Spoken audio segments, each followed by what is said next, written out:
안녕하세요 여러분. 오늘의 흥미로운 영상 내용은 해리스는 경제정책의 핵심에 정부 개입을 두다. 그리고 메타의 새로운 AI의 목소리를 빌려주는 유명인들에 관한 것입니다. 우선 좋아요 버튼을 누르고 채널 구독 및 알림 설정도 잊지 마세요. 여러분의 관심과 지지가 저희에게 큰 힘이 됩니다. 첫 영상은 월스트리트 저널의 최근 기사를 바탕으로 카말라 해리스 부통령의 경제정책에 대해 설명드리겠습니다. 이번 기사에서는 해리스 부통령이 차세대 산업을 촉진하고 미국 제조업을 부흥시키기 위한 세금 인센티브 계획을 발표한 내용을 다루고 있는데요. 이번 정책의 핵심은 정부 개입을 통해 블루칼라 노동자들에게 직접적인 혜택을 주겠다는 의도입니다. 월스트리트 저널에 따르면 해리스 부통령은 연방 정부가 국내 제조업에 더 많은 투자를 해야 한다고 강조했습니다. 그녀는 생명공학, 항공우주, 철강과 같은 첨단 및 전통 산업에 새로운 세액 공제를 적용하여 일자리를 창출하겠다고 발표했는데요. 이를 통해 미국이 중국을 비롯한 다른 국가와의 산업 경쟁에서 우위를 점할 수 있도록 하겠다는 목표를 세웠습니다. 해리스의 정책은 단순히 제조업 활성화에 그치는 것이 아니라 중산층과 블루칼라 노동자를 위한 경제적 지원을 목표로 하고 있습니다.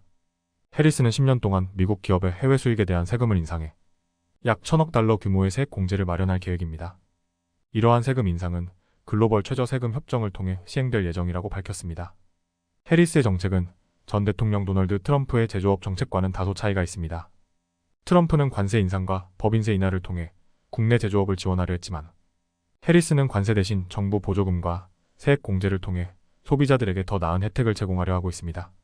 그녀는 트럼프의 관세 정책이 오히려 소비자들에게 추가 비용을 부담하게 할 가능성이 크다고 지적했습니다. 해리스는 에이브러햄 링컨 대통령의 대륙횡단 철도 건설, 드와이트 아이젠하워 대통령의 고속도로 프로젝트, 그리고 존 F. 케네디 대통령의 우주 경쟁 지원을 예로 들어 역사적으로 미국이 산업에 투자했을 때 큰 경제적 번영과 안보를 누렸다고 강조했습니다. 해리스는 바이든 대통령의 기존 경제 정책을 이어받아 정부의 재정적 지원과 세액 공제를 활용해 제조업을 활성화하는 산업 정책을 추진할 계획입니다. 이 접근 방식은 일부 공화 당원들로부터도 지지를 받고 있으며 국가 안보와 경제적 안정을 위해 제조업 부문에 대한 정부 개입이 필요하다는 공감대가 형성되고 있습니다. 하지만 전문가들은 제조업 부문에서 일자리 창출의 한계점을 지적하고 있습니다. 자동화와 기술 발전으로 인해 많은 공장이 고도로 자동화되고 있어 실질적인 일자리 창출 효과는 크지 않을 수 있다는 것입니다. 하지만 해리스는 국가 안보에 필수적인 컴퓨터 칩과 같은 첨단 기술 분야에서는 이러한 세액 공제가 매우 효과적일 것이라고 주장하고 있습니다. 해리스의 경제 정책은 정부의 적극적인 개입을 통해 중산층과 제조업을 지원하는 데 중점을 두고 있습니다. 그녀는 블루칼라 노동자와 중산층을 위한 경제적 기회를 확대하고 미국이 글로벌 경쟁에서 앞서 나갈 수 있도록 새로운 세액 공제를 통해 국내 산업을 강화하려고 합니다. 다음 영상은 메타가 발표한 흥미로운 소식을 전해드리려고 합니다. 월스트리트 저널의 기사에 따르면 메타는 유명인의 목소리를 인공지능 AI 비서에 사용하는 새로운 프로젝트를 발표했는데요. LWKW의 FIN의 잔 CN의 주디 DNC의 츠 크리스턴 벨과 같은 유명 인사들이 자신의 목소리를 메타의 AI 비서에 제공하기로 계약했습니다. 이번 발표는 메타가 AI 기술을 통해 사용자 경험을 더욱 매력적으로 만들기 위한 전략의 일환으로 볼 수 있습니다.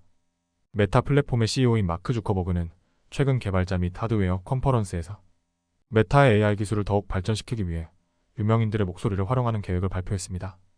LWKW의 FIN의 잔 CN의 주디 DNCH 등의 스타들은 메타 AI 비서의 목소리를 제공하기로 했으며 이에 대해 메타는 수백만 달러를 지불한 것으로 알려졌습니다.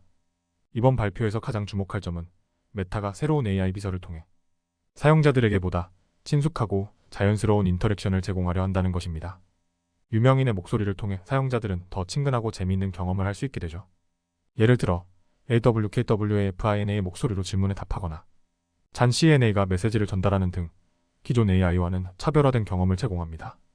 이번 컨퍼런스에서는 유명인의 목소리 외에도 다양한 새로운 기술이 소개되었습니다.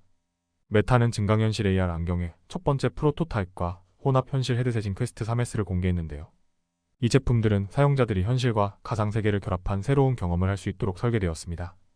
특히 퀘스트 3S는 $299로 판매되며 이는 애플의 비전 프로 헤드셋에 비해 매우 저렴한 가격입니다. 주커버그는 AI 비서의 사용자가 급격히 증가하고 있다고 발표했습니다. 지난 몇 달 동안 미터의 AI 비서 사용자 수는 4억 명에서 5억 명으로 증가했으며 메타는 연말까지 AI 비서 사용자가 더욱 늘어날 것으로 기대하고 있습니다. 유명인의 목소리와 같은 추가적인 요소들이 이러한 성장을 촉진할 수 있을 것으로 보입니다.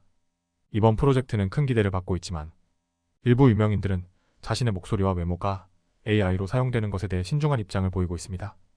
이들은 자신의 목소리가 어떻게 사용될지에 대한 통제권을 원하고 있으며 잘못된 용도로 사용될 경우 책임을 지지 않겠다는 입장을 취하고 있습니다. 실제로 할리우드에서는 AI 기술의 발전에 따른 배우의 권리와 관련된 논의가 활발히 이루어지고 있습니다. 메타는 이번 AI 비서 프로젝트를 통해 사용자들과 더 깊이 소통하고 기술적으로도 한층 더 발전된 경험을 제공하려 하고 있습니다. 유명인의 목소리를 AI에 적용하는 시도는 사용자 경험을 차별화하고 메타의 AI 기술이 얼마나 자연스러운지 보여주는 좋은 사례가 될 것입니다. 하지만 이와 함께 유명인들의 권리와 AI 기술 발전에 대한 논의도 지속될 것으로 보입니다. 오늘은 여기까지입니다. 다음 영상에서 더 유익하고 흥미로운 내용으로 찾아뵙겠습니다. 이 영상은 투자 의견이 아닙니다. 매우 감사합니다.